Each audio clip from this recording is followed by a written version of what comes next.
দেওয়ার পর কথা বলছেন সেনাবাহিনী প্রধান জেনারেল ওয়াকার উজ্জামান।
এই দিনটার অপেক্ষায় ছিলাম, একটা সুষ্ঠু নির্বাচন। আজকে আলহামদুলিল্লাহ সেই নির্বাচন হতে যাচ্ছে। সকাল থেকেই সারা দেশে অত্যন্ত শান্তিপূর্ণ অবস্থা বিরাজ করছে এবং ভোটের একটা অনুকূল পরিবেশ বিরাজ করছে। আমি সকালেই খবর নিয়েছি সারা বাংলাদেশে কোথায় কি হচ্ছে।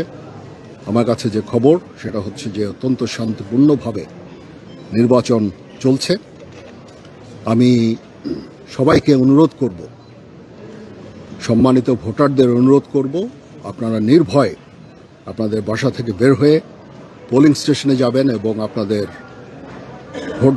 ভোট দেবেন। এটা আমাদের জন্য অত্যন্ত গুরুত্বপূর্ণ দিন। আর যারা ভোট দিতে পারছেন না, আপনারা মিডিয়ার লোকজন, আপনারা কিন্তু একটা অত্যন্ত গুরুত্বপূর্ণ কাজ করছেন। সারা দেশের পরিস্থিতি জনগণকে জানাচ্ছেন, জনগণ আশ্বস্ত হচ্ছে এবং তারা এই ভোট দিতে যাওয়ার জন্য উৎসাহী হচ্ছে। সবাই ভালো থাকেন। ইনশাআল্লাহ আমরা একটা